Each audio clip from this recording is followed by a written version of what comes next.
বিসমিল্লাহির রহমানির রহিম।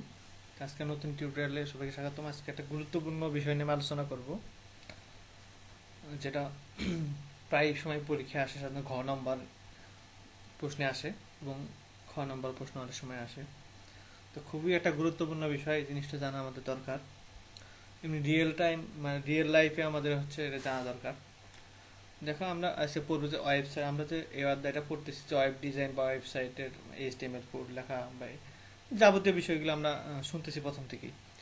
তা আমরা আসলে ওয়েবসাইটের প্রকারভেদ জানবো। আসলে ওয়েবসাইটের প্রকারভেদ আসলে কত প্রকার ওয়েবসাইট হইতে পারে। দেখো, গঠন বৈচিত্র্যের উপর ভিত্তি করে ওয়েবসাইটকে সাধারণত কি দুই ভাগে ভাগ করা যায়। এর গঠন যে বৈশিষ্ট্য আছে, এই জিনিসগুলোর উপর ভিত্তি করে আমরা ওয়েবসাইটকে দুই ভাগে ভাগ করতে পারি, যথা স্ট্যাটিক ওয়েবসাইট, একটা হচ্ছে ডাইনামিক ওয়েবসাইট।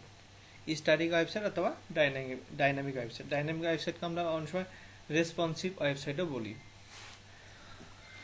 তাহলে কি আমরা জানলাম যে গঠন বৈচিত্র্যের উপর ভিত্তি করে এই আমরা ওয়েবসাইটকে সাধারণত দুই ভাগে ভাগ করতে পারি, একটা হচ্ছে স্ট্যাটিক, একটা হচ্ছে ডাইনামিক ওয়েবসাইট। দেখো, স্ট্যাটিক ওয়েবসাইটটা কি? যে সকল ওয়েবসাইটের তথ্য সাধারণত পরিবর্তন হয় না তাদেরকে স্ট্যাটিক ওয়েবসাইট বলা হয়। স্ট্যাটিক ওয়েবসাইটে সকল ভিজিটরের একই তথ্য দেখতে পায়, মানে যতজন ভিজিট করতেছে সবাই একই তথ্য দেখতে পারতেছে। কেউ মানে আমি একটা দেখতে পাচ্ছি, তুমি একটা দেখতে পাচ্ছ, এরকম না। সাপোজ তুমি ফেসবুকে আছো, তুমি হচ্ছে আহ, একজনের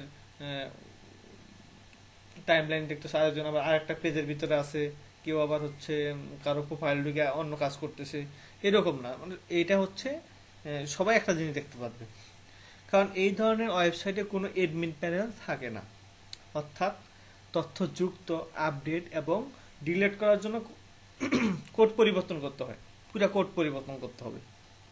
ওয়েবসাইটের ভিতরে ঢুকে আমরা যেমন এইচটিএমএল কোড পরিবর্তন করি, সেভাবে কোড পরিবর্তন করতে হবে। স্ট্যাটিক ওয়েবসাইটে কোনো কোনো ব্যবহারকারী অ্যাকাউন্ট তৈরি করতে পারবে না এখানে। তুমি যেমন আমরা ফেসবুক বা অন্য গুগল বা হচ্ছে লিঙ্কডইন, টুইটার, আমরা ঢুকলে কিন্তু অ্যাকাউন্ট করতে পারি। তো স্ট্যাটিক ওয়েবসাইটে তুমি এই কাজটা করতে পারবে না।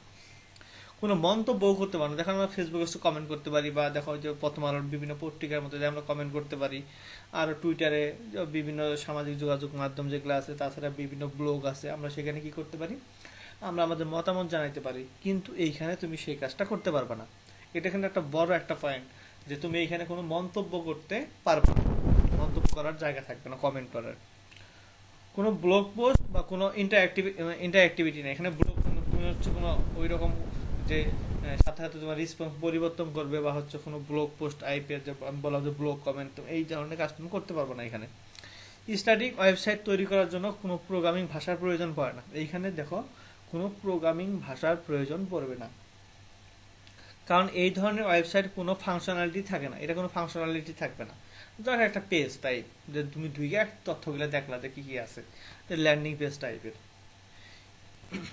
স্ট্যাটিক ওয়েবসাইট শুধুমাত্র এইচটিএমএল, হাইপারটেক্সট মার্কআপ ল্যাঙ্গুয়েজ এবং সিএসএস ক্যাসকেডিং স্টাইল শিট দিয়ে তৈরি করা যায়। শুধু এই দুইটা দিয়ে তুমি তৈরি করতে পারবা। কারণ কি, আমরা কি জানছি, এর আগে জানছি যে এইচটিএমএল আমরা কি জানলাম, কাঠামো দাম, আর সিএসএস কি একটু রং চং বা বাহ্যিক একটু ইটি করতে পারে সে। যদি তথ্যের পরিবর্তন প্রয়োজন না হয়, তবে সাধারণত স্ট্যাটিক ওয়েবসাইট তৈরি করে। যেগুলো তোমার তথ্যের কোনো প্রয়োজন হবে না, তুমি জাস্ট খালি ইনফরমেশন দিয়ে রাখলা যে তোমার এই জিনিসটা আছে, এই জিনিসটা আছে, তুমি এটা করতে পারো, এটা এটা তোমার ইনফরমেশন।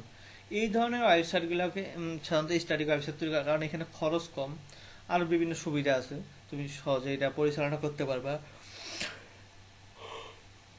এই ধরনের আগে গভর্নমেন্টের ওয়েবসাইটগুলো যেগুলো ছিল সব স্ট্যাটিক ওয়েবসাইট ছিল। এখন কিন্তু গভর্নমেন্ট ওয়েবসাইটগুলোতে অ্যাকাউন্ট লগ ইন করা লাগে বা বিভিন্ন কাজ করলে, এখন সবগুলো ওয়েবসাইট কিন্তু ডাইনামিক হয়ে গেছে। এখন আর স্ট্যাটিক ওয়েবসাইট নাই। মোটামুটি তুমি এখন ওয়ার্ল্ডে স্ট্যাটিক ওয়েবসাইট খুঁজেই পাবো না, সবাই ডাইনামিক ওয়েবসাইট চায়। কারণ কি, স্ট্যাটিক ওয়েবসাইটগুলো আরও একটা অসুবিধা, স্ট্যাটিক ওয়েবসাইটগুলো তো মোবাইলের জন্য তৈরি করলে শুধু মোবাইলেই দেখা যাবে, কোনো তখন যখন তুমি কম্পিউটারে দেখতে চাবা, কম্পিউটারের মতো স্ক্রিন হবে না। স্ট্যাটিক ওয়েবসাইটে কোনো বললাম না, কোনো ফাংশনালিটি থাকবে না এরকম। কোনো তোমাকে একটা সহজভাবে যদি বুঝাই আমি, সাপোজ আমরা যে হচ্ছে কাপড় রাখা, আমরা হচ্ছে এখন যে সাপোজ খাটের কথাই বলি, খাটগুলো কি করতে পারি আমরা, হচ্ছে সুন্দর করে গুছায় টোছায় খুলে লাট টাট খুলে আমরা গুছায় ছোট একটা জায়গার মধ্যে তুলে আমরা ক্যারি করতে পারি। কিন্তু আমরা যে আগে চকিগুলো ইউজ করতাম, যে চকি বলে আমাদের এখানে এলাকায়, ওগুলা কিন্তু কোনো তুমি খুলতে পারবা না। খাটের দাম বেশি আর চোখের কিন্তু দাম কম। কারণ কি জানো, দাম বেশি দেখি ওটা কি ফাংশনালিটি বেশি, দেখো কত রকম হচ্ছে তুমি জোড়া মানে সুন্দর সুন্দর পার্ট করে লাগাইতে পারো। যেমন আমরা যেমন বাজারে প্লাস্টিকের র্যাকগুলো কিনে RFL এর হচ্ছে দেখো সুন্দর করে গুছায় একটা প্যাকেট এবং তোলা যায়, আবার যখন সাজাবা তখন 4টা 5টা করা যাচ্ছে। আর যেগুলো তোমার কিছু আছে আবার দেখুন খুলতে পারবে না, যে আমাদের বাড়ির যেমন কাঠের যে জিনিসগুলো আছে, টেবিল আছে, তুমি ওগুলো খুলতে পারবে না, কারণ কি ওখানে কোনো ফাংশনালিটি নাই। আর এটার মধ্যে অনেকগুলো ফাংশন ছোট ছোট করে সবগুলো প্যাচ ট্যাচ খুলছে, তুমি আস্তে করে সুন্দর সুন্দর লাগায় লাগায় তুমি বড় করতে পারবা।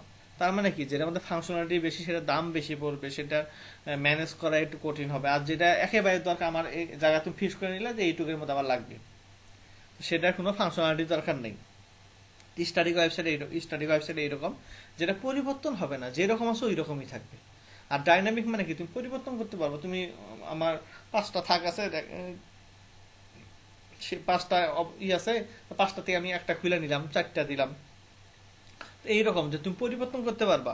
কিন্তু এইখানে তুমি সেটা পরিবর্তন করতে পারো, স্ট্যাটিক যেমন আছে তেমন থাকবে। তোমার মোবাইলে যখন কারো মোবাইল দেখাও বড়, কারো মোবাইল ছোট, তা সে এই মোবাইলগুলোর মধ্যে এসে যেরকম তুমি বানাই দেবো ওই রকমই দেখা যাবে, সবার মোবাইলে সবভাবে দেখা যাবে না। তারপর ফেসবুক আমরা যখন ব্যবহার করি দেখো, তো ফেসবুক দেখো যার ছোট মোবাইল তার ওখানে সবগুলো ওই তার স্ক্রিনটা ওই রকম দেখা যাইতেছে, তার বড় মোবাইল তার ওই রকম দেখা যাইতেছে, যে কম্পিউটারে দেখতেছে সে কম্পিউটারের মতো দেখতেছে। তার মানে কি, সবগুলোর জন্য সে মানে আলাদা আলাদা তুমি যে মোবাইলে তুলতেছো সেই মোবাইল ওই রকম দেখা যাইতেছে। কিন্তু স্ট্যাটিক ওয়েবসাইটে এইরকম হবে না। তুমি যার জন্য তৈরি করবা, তুমি যদি ট্যাবলেটের জন্য বানাও, ট্যাবলেটের মধ্যে ওইরকম সুন্দর দেখা যাবে, বাকিগুলোর মধ্যে ওইরকম সুন্দর দেখা যাবে না। তা এটা হচ্ছে এরকম যে এখানে দেখো কত কয়েকটা ইম্পর্টেন্ট জিনিস, এখানে আমরা কি তথ্য আমরা এখানে যুক্ত করতে পারবো না, যুক্ত করতে বা আপডেট করতে পারবো না, আপডেট করা যাবে না। এটা আপডেট করতে গেলে কি করতে হবে, পুরা কোডটাই পরিবর্তন করতে হবে। তারপরে কি আমরা এখানে কোনো মন্তব্য দিতে পারবো না, ঠিক আছে। তারপরে এখানে কোনো ফাংশনালিটি নাই, এখানে প্রোগ্রামিং ভাষার প্রয়োজন পড়ে না, শুধু HTML এবং CSS দ্বারা আমরা তৈরি করতে পারবো।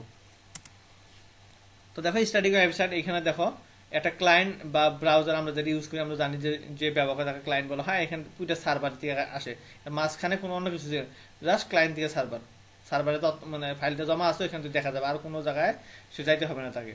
দেখো বৈশিষ্ট্যগুলো দেখো, এই এই ওয়েবসাইটের পেজ এর সংখ্যা এখানে মানে নির্দিষ্ট সংখ্যক পেজ থাকে এখানে এই স্ট্যাটিক ওয়েবসাইটে, কোনো ডেটাবেস থাকে না। এখন সার্ভার থেকে মাঝখানে কোনো কিছু নেই, সার্ভার থেকে ক্লায়েন্ট ব্যবহার করতেছে, কোনো ডেটাবেস থাকে না এখানে।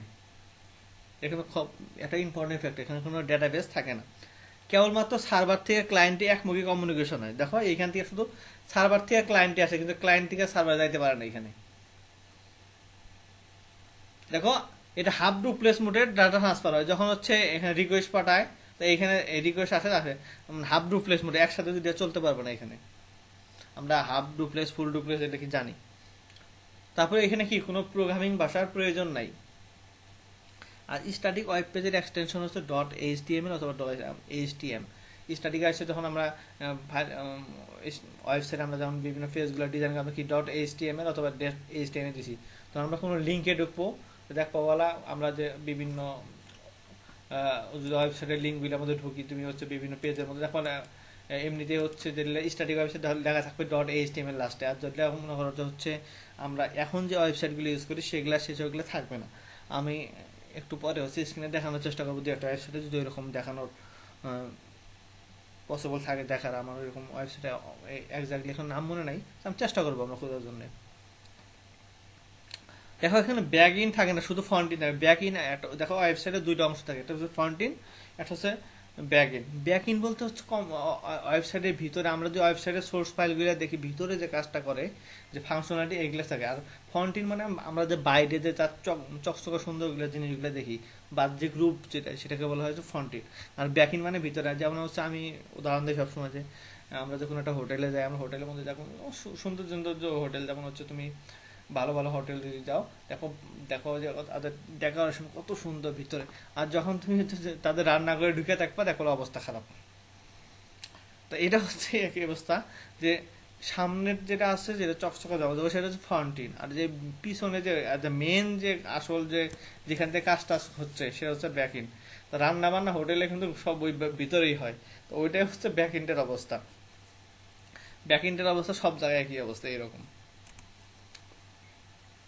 তো দেখা আর কিছু সুবিধা আছে, ওয়েবসাইট ডেভেলপ করা সহজ, ফলে খরচ কম। তুমি নিজে এখানে ওয়েবসাইট, যারা হচ্ছে আমার আগের টিউটোরিয়াল দেখছো তারা হচ্ছে ছোট মোটো নিজেই একটা ওয়েবসাইট বানাইতে পারবে HTML CSS দ্বারা।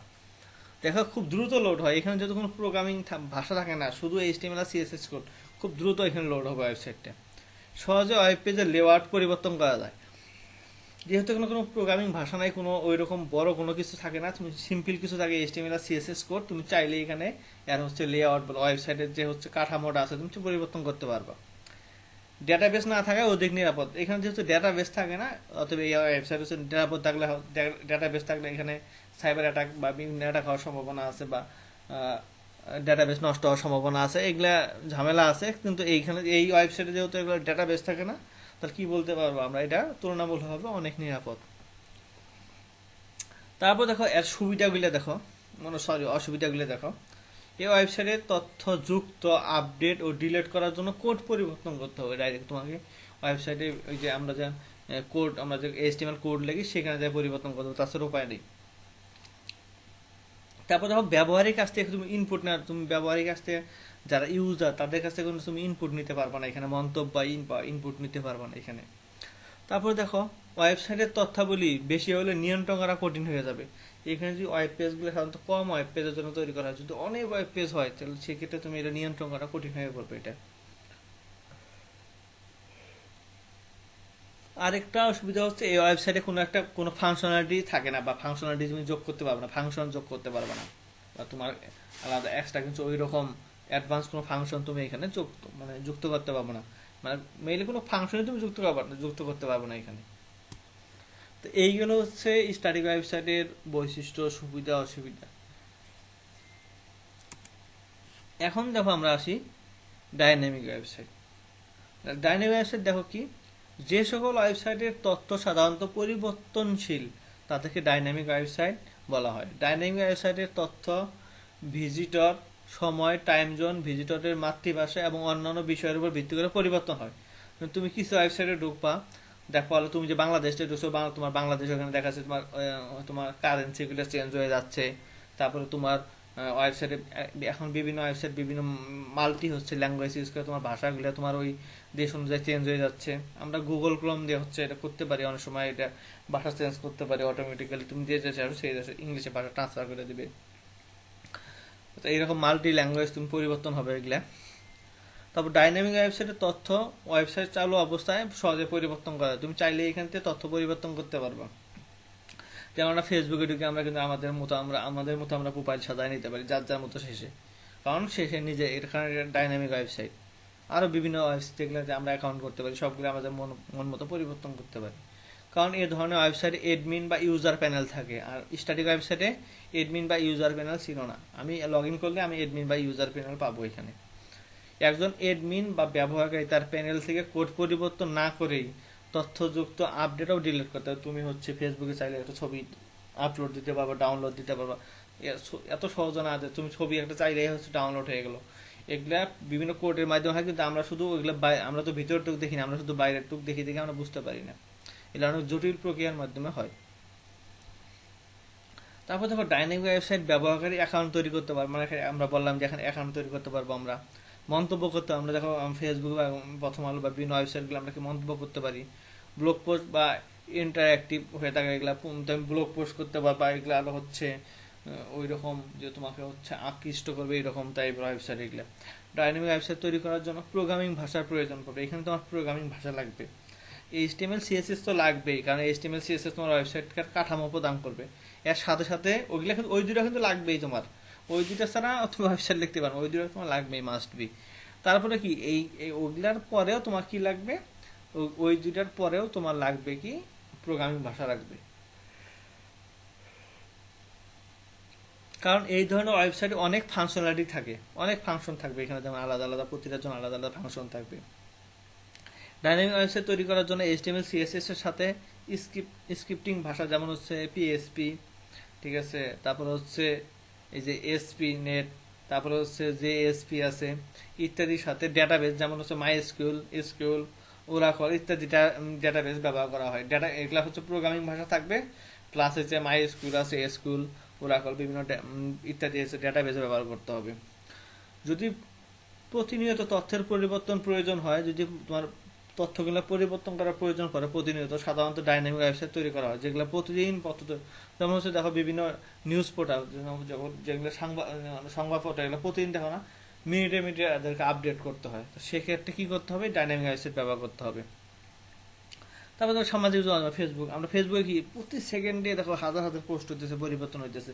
তো এই সাইটগুলো অবশ্যই ডাইনামিক ওয়েবসাইট। ডাইনামিক ওয়েবসাইট বলা হয় রেসপন্সিভ ওয়েবসাইট। এগুলো যে কোনো ডিভাইসে নেবে সেই ডিভাইসের আকার ধারণ করবে তারা, ঠিক আছে। যে কোনো ডিভাইসে মোবাইলে মোবাইলে দেখো মোবাইলের মতো দেখা যাবে, ট্যাবলেটে নেবে ট্যাবলেটের মতো দেখা যাবে সুন্দর, কম্পিউটার নেবে কম্পিউটারের মতো দেখা যাবে, যেরকম নেবে সেই ডিভাইসের আকার ধারণ করবে এরা। এই জন্য ডাইনামিকের অপর নাম হচ্ছে রেসপন্সিভ বলা হয়, রেসপন্সিভ, তোমার ডিভাইসকে সে রেসপন্স করবে। তো এইগুলো হচ্ছে ডাইনামিক ওয়েবসাইটের বৈশিষ্ট্য। তারপরে দেখো মেন বৈশিষ্ট্যগুলো দেখবো। দেখো এখানে ক্লায়েন্ট বা ব্রাউজার আছে, দেখো এখানে ডেটাবেজ আছে, তারপরে সার্ভার। এই ওয়েবসাইটে পেজ এর সংখ্যা নির্দিষ্ট থাকে না, হিউজ পরিমাণ পেজ থাকে। যেমন তুমি যদি অ্যামাজনে ঢুকো, দেখো ওখানে কত হাজার পেজ আছে, তুমি হিসাব করে পাবা না। এখানে কি একটা ডেটাবেস থাকে, তার ফলে কোয়েরি করে যে কোনো তথ্য বের করা যায়। দেখুন আমরা হচ্ছে ষষ্ঠ অধ্যায়ে জানবো কোয়েরি জিনিসটা কি, তথ্য খুঁজে বের করার জন্য ব্যবহার করা হয়। তা আমরা কি কোয়েরি ব্যবহার করে আমরা যে কোনো তথ্য খুঁজে বের করতে পারবো। সার্ভার থেকে ক্লায়েন্ট এবং ক্লায়েন্ট থেকে সার্ভারের উভমুখী কমিউনিকেশন, এখান থেকে তুমি ক্লায়েন্ট থেকে সার্ভার এবং সার্ভার থেকে উভমুখী একসাথে কমিউনিকেশন করতে পারবে। এটা ফুল রিপ্লেস মোডে ট্রান্সফার হয় একসাথে, কোনো মানে যাওয়ার সময় আসতে পারবে, আসার সময় আবার যাইতে পারবে, কোনো সমস্যা নেই।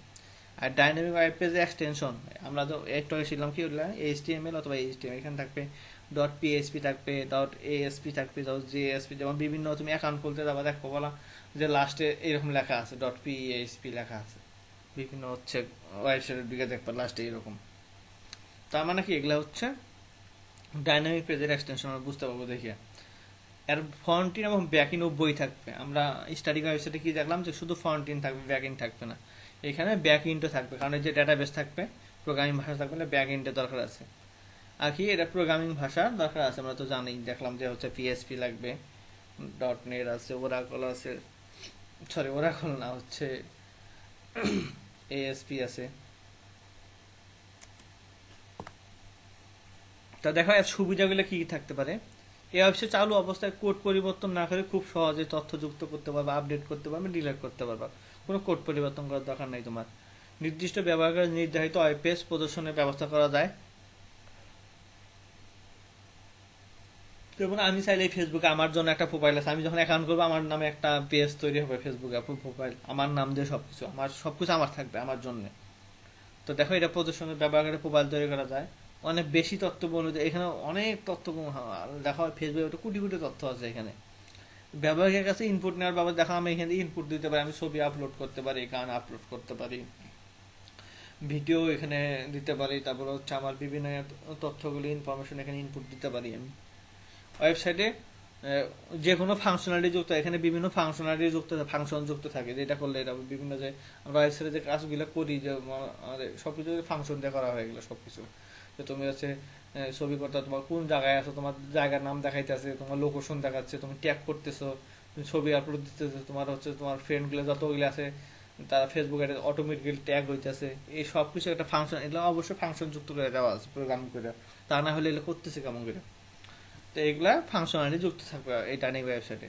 তো দেখো এখানে অসুবিধা আছে কিছু, এই ডেটাবেজে ব্যবহৃত হয়, ফলে লোড হতে এখানে মাঝে মাঝে ডেটাবেজ যদি বেশি মানে এই সাইট হচ্ছে লোড হতে অনেক প্রচুর সময় লাগে, যদি হচ্ছে কোড বেশি হয়, বা এখানে যেহেতু ডেটাবেজ থাকে লোড হতে প্রচুর, যদি স্পিড ভালো না থাকে এই ডেটাবেজের সাথে, তাহলে হচ্ছে এই সাইট লোড হইতে তোমার অবস্থা খারাপ আছে, 5 মিনিটে অনেক সাইট লোড হয় না। তো ওয়েবসাইট ডেভেলপ করা কঠিন, ফলে খরচ বেশি। এই ডাইনামিক ওয়েবসাইট তৈরি করতে গেলে তোমাকে হচ্ছে ভালো মানের ডেভেলপার লাগবে, ঠিক আছে। এবং হচ্ছে যদি তুমি ভালো ফাংশনালিটি চাও তাহলে হিউজ পরিমাণ সময় লাগবে। যেমন গত কিছুদিন আগে মানে আমার হচ্ছে একদিন এক জায়গায় হচ্ছে মানে কি নিয়ে আমার আলোচনা হলো যে এই প্রথম আলো যে ওয়েবসাইটটা আছে, এই ওয়েবসাইটটা বানাইতে হচ্ছে একজন মানুষ একজন ডেভেলপারের অনেকে মন্তব্য করছিল যে হচ্ছে এটা 10 বছর লাগবে একজন ডেভেলপারের বানাইতে, একজন যদি বানাইতে চাই এটা। তো এগুলো হচ্ছে এই বড় বড় ওয়েবসাইট গুলো একদিনে তৈরি হয় না, এগুলো অনেক ডেভেলপার অনেক দিনের সাধনার পরে এগুলো তৈরি হয়, আমরা তো ইউজ করি জাস্ট। বাট এগুলা একদিনে হয় না, এগুলো আস্তে আস্তে কাজ চলতেই থাকে এগুলার কাজ আস্তে আস্তে। এগুলো এখন একদিনের বিষয় না। তুমি চাইলেই হচ্ছে যে আমি 2 দিনের মধ্যে বা 5 দিনের মধ্যে এইরকম একটা ওয়েবসাইট বানাই দেবো, সম্ভব না। এগুলো অনেক মানুষের, অনেক ডেভেলপার, অনেক প্রোগ্রামারের অনেক দিন সাধনার ফল এগুলো। দেখো এই যে আমরা 2টা টপিক পড়লাম, ওয়েবসাইটে হচ্ছে এই স্ট্যাটিক আর হচ্ছে ডাইনামিক, এদের মধ্যে আমরা এখন দেখবো কি পার্থক্যটা। দেখো, যে সকল ওয়েবসাইটে তথ্য সাধারণত পরিবর্তন হয় না তাদেরকে আমরা কি বলি, স্ট্যাটিক ওয়েবসাইট। আর যে সকল ওয়েবসাইটে তথ্য পরিবর্তনশীল তাদেরকে বলবো ডাইনামিক ওয়েবসাইট। এইচটিএমএল এবং সিএসএস দিয়েই এই ওয়েবসাইট তৈরি করা যায়। আর এখানে কি এইচটিএমএল সিএস সাথে স্ক্রিপ্টিভ ভাষা যেমন PSP, ASP dot net, JSP ইত্যাদি হচ্ছে। এর সাথে যেমন ডেটাবেস লাগবে, মাই এসকিউএল আছে, ওরাকল আছে, ইত্যাদি ডেটাবেস ব্যবহার করতে হবে। এখানে কোনো ডেটাবেস থাকে না এখানে, অর্থাৎ কেবলমাত্র সার্ভার থেকে ক্লায়েন্ট একমুখী কমিউনিকেশন হয় এখানে। আর এখানে দেখো ডেটাবেস থাকে, সার্ভার থেকে ক্লায়েন্ট এবং ক্লায়েন্ট থেকে সার্ভার উভয়মুখী কমিউনিকেশন হয় এখানে। ওয়েবসাইট ডেভেলপ করা সহজ, ফলে খরচ কম এখানে, কিন্তু এখানে দেখো ডেভেলপ করা অনেক কঠিন এবং খরচ বেশি। এটা পোর্টফোলিও সাইট, যেমন তুমি কি কি কাজ পারো সাজায় রাখছো সুন্দর, এই পোর্টফোলিও সাইট বানানো সম্ভব এটাতে সাধারণত। আর ডাইনামিক ওয়েবসাইট যা কি বিভিন্ন হচ্ছে নিউজ পোর্টাল, যাবতীয় ওয়েবসাইটগুলো আছে, সামাজিক যোগাযোগ মাধ্যম, এগুলো আমরা সাধারণত ডাইনামিক ওয়েবসাইট দিয়ে তৈরি করি আমরা এই টাইপের। তা দেখো এখান থেকে কি টাইপের প্রশ্ন আসতে পারে, এবার যারা ইন্টারমিডিয়েট পরীক্ষা দিবে তাদের জন্য এই অংশ থেকে মানে প্রশ্ন আসার সম্ভাবনা খুবই বেশি। কারণ গতবার হচ্ছে ওয়েবসাইটের কাঠামোটা এসে গেছে, তো ওয়েবসাইটের কাঠামোটা যেহেতু গতবার আসছে, তো এইবার আর আসার সম্ভাবনা খুবই কম। যারা এই এখন ফার্স্ট ইয়ার আছো তাদের জন্য এই কাঠামো ইম্পর্টেন্ট, বাট এই অংশটুকু হচ্ছে এবার ঘ অংশের জন্য যারা হচ্ছে পরীক্ষাতে তাদের জন্য ইম্পর্টেন্ট খুব। আর এখান থেকে হর হামেশাই খ নম্বরের প্রশ্ন এসে যায়। তো দেখো কি টাইপের প্রশ্ন আসতে পারে, আমরা কিভাবে বুঝবো। আর সবচেয়ে বড় কথা হচ্ছে এই প্রশ্নের অ্যান্সারটা বিভিন্ন বই গাইডেই অ্যান্সারটা ভুল দেওয়া আছে। তো সবাই একটু সাবধান, আমি অনেককে এটা সাবধান করছি যে গাইডে এটা প্রশ্নের অ্যান্সার ভুল দেওয়া আছে, অনেক বই প্রায় 90% বই অ্যান্সার ভুল দেওয়া আছে। দেখো উদ্দীপকটা পড়ি, শুধু এইচটিএমএল ব্যবহার করে চন্দনা মডেল কলেজের একটি ওয়েবসাইট তৈরি করা হয়। ওয়েবসাইটটি হোম পেজে ICT.jpg নামের এই যে 200x300 পিক্সেল আকার একটা ছবি দেওয়া আছে, ভালো কথা। হোম পেজে ছবির নিচে notice.html নামে নোটিশ নামের একটি পেজের লিঙ্ক দেওয়া আছে, ভালো কথা। ছবির উপর welcome to Chandana model college লেখাটি নীল রঙে প্রদর্শিত হবে ওই ছবিটির উপরে। ওয়েবসাইটটিতে ভিজিটরের মতামত প্রদানের ব্যবস্থা নেই। তো বুঝতে পারছো, ওয়েবসাইটটি ভিজিটরদের মতামত প্রদানের কোনো ব্যবস্থা নাই। এখন দেখো ঘ নম্বর বলছে ওয়েবসাইটটিতে ভিজিটরদের মতামত গ্রহণে গৃহীত প্রয়োজনীয় পদক্ষেপ বিশ্লেষণ করো। দেখছো ওয়েবসাইটটা যে আগে আমরা তো এটা ওয়েবসাইটটা তৈরি করা হয়েছিল, এটা তাহলে কি স্ট্যাটিক ওয়েবসাইট তৈরি করা হয়েছিল, তাহলে কি ওয়েবসাইটে ভিজিটর বিশ্লেষণ করতে, তার মানে কি ভিজিটরদের মতামত দিতে পারবে কখন, তাহলে যখন একটা ওয়েবসাইট স্ট্যাটিক থেকে ডাইনামিক বানাবা। তাহলে স্ট্যাটিক থেকে তুমি ডাইনামিক বানাবা কেমন করে, স্ট্যাটিক ওয়েবসাইট তো এইচটিএমএল সিএসএস তৈরি করে, তার সাথে আমার কি করতে হবে, এই যে প্রোগ্রামিং ভাষা আমরা যে স্ট্যাটিক ডাইনামিক ওয়েবসাইটের যে ডিটেলসটা সেটা তোমাকে লিখতে হবে, যে হচ্ছে আমার প্রোগ্রামিং ভাষাগুলো লাগবে, তার সাথে কি আমার হচ্ছে এই ডেটাবেস যোগ করতে হবে, এগুলা সুন্দর করে গুছায় লিখতে হবে। তারপর যদি ওয়েবসাইটে এটা যদি পাবলিশ করা না থাকে তাহলে তোমার ওয়েবসাইট পাবলিকেশনের ধাপগুলো এর পরবর্তীতে লিখতে হবে। দেখো শুধুমাত্র এটা কি বলছে, শুধুমাত্র এইচটিএমএল ওয়েবসাইটে তৈরি করা হয়। তো অলরেডি ওয়েবসাইট তৈরি করা আছে, এখানে সবকিছু রেডি করা আছে। তো তোমার এখানে আর হচ্ছে পাবলিকেশনের ধাপগুলো লেখার দরকার নেই, তুমি শুধু এটা ডাইনামিক ওয়েবসাইট কিভাবে বানাবে সেটা বিস্তারিত লিখে দিলে অ্যান্সার হবে। পরেরটা দেখো, এক্স কলেজের ওয়েবসাইট অধ্যক্ষ এবং শিক্ষক মন্ডলী তালিকা দেওয়া আছে কিন্তু কোনো ছবি নেই, ভালো কথা। ওয়েবসাইট তৈরি করা আছে। সম্প্রতি শিক্ষা মন্ত্রণালয়ের চাহিদা মোতাবেক অধ্যক্ষ মহোদয় ছবি সহ ওয়েবসাইট পাবলিশ করার জন্য আইসিটি শিক্ষককে বললেন। আইসিটি শিক্ষক জানালেন বর্তমান অবস্থায় মাদ্রাসা ওয়েবসাইট ছবি আপলোড করা সম্ভব নয়। উক্ত সমস্যা সমাধানের জন্য অধ্যক্ষ মহোদয় আইসিটি শিক্ষকের বিশেষজ্ঞদের পরামর্শ নেওয়ার জন্য নির্দেশ দিলেন। তাহলে দেখো উদ্দীপকের আলোকে এক্স কলেজ ওয়েবসাইটের বর্তমান অবস্থা বর্ণনা করতে হবে। বর্তমান ওয়েবসাইটে দেখো ছবি আপলোডের ব্যবস্থা নাই, মানে ওয়েবসাইট আছে কিন্তু ছবি আপলোডের বর্তমানে ব্যবস্থা নাই। তার মানে কি তুমি ছবি চাইলে আপলোড দিতে পারবে না, আমরা ফেসবুকে চাইলে কিন্তু ছবি আপলোড দিতে পারি। তার মানে কি কলেজের বর্তমান অবস্থা ব্যাখ্যা, তার মানে কলেজের ওয়েবসাইটে বর্তমানে স্টাডি ওয়েবসাইট আছে, স্টাডি ওয়েবসাইট ব্যাখ্যা করে দিলে হয়ে গেলো যে আমরা এটা এই অবস্থায় তথ্যগুলো কি ইনপুট দিতে পারি না, আপলোড দিতে পারি না। আর পরে দেখো কি বলছেন, সমস্যা সমাধানে বিশেষজ্ঞের মতামত কিরূপ হতে পারে, মানে এই যে এটা হচ্ছে যাতে ছবি আমরা আপলোড দিতে পারি, এটা বিশেষজ্ঞরা কি মতামত দিবে। বিশেষজ্ঞরা বলবে যে আপনার ওয়েবসাইট তো স্টাডি ওয়েবসাইট আছে, আপনার ওয়েবসাইটকে ডাইনামিক বানান, আপনি হচ্ছে একটা প্রোগ্রামিং ভাষা লাগান, আপনার ডাটাবেস লাগান, ঠিক আছে, আমরা এই ডাইনামিক ওয়েবসাইট ব্যাখ্যা করে দিলেই আমার অ্যান্সারটা হয়ে গেল। তো তোমরা যদি চাও তো গাইড খুলে দেখতে পাবে, তাহলে গাইডের মধ্যে অ্যান্সারগুলো এইভাবে দেওয়া নেই। গাইডে দেওয়া আছে domain registration, hosting registration, search engine অন্তর্ভুক্তকরণ, এইগুলো পাবলিশিং আবল তাবল লিখে রাখছে। ওয়েবসাইট পাবলিকেশনের ধাপগুলো লিখে রাখছে জাস্ট।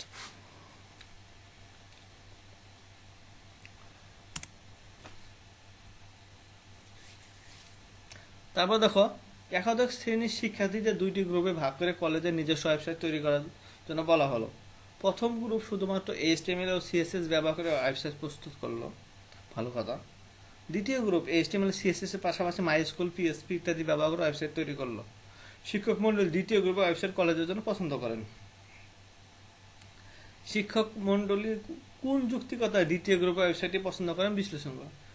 এটা তো বুঝতেই পারতেছো কোন যুক্তিকতায়, জানোই এখানে কি আমরা তথ্যগুলো আপডেট আগেরটার একটু গুণ মানে পচা দিকগুলো বলতে হবে যে এইটা আপডেট করা যাবে না, পরিবর্তন করা যাবে না, কোনো ফাংশনালিটি যোগ করা যাবে না। দ্বিতীয়টা কি আমরা এখানে যে প্রতিনিয়ত পরিবর্তন করা যাবে, আমরা এটা আপডেট করতে পারবো, আমরা এখানে হচ্ছে ফাংশনালিটি যোগ করতে পারবো, যেগুলো স্ট্যাটিক আর ডাইনামিক ওয়েবসাইটের মধ্যে যে এগুলো ভেরিয়েশনগুলো লিখে দিলে হয়ে গেলো পার্থক্যগুলো।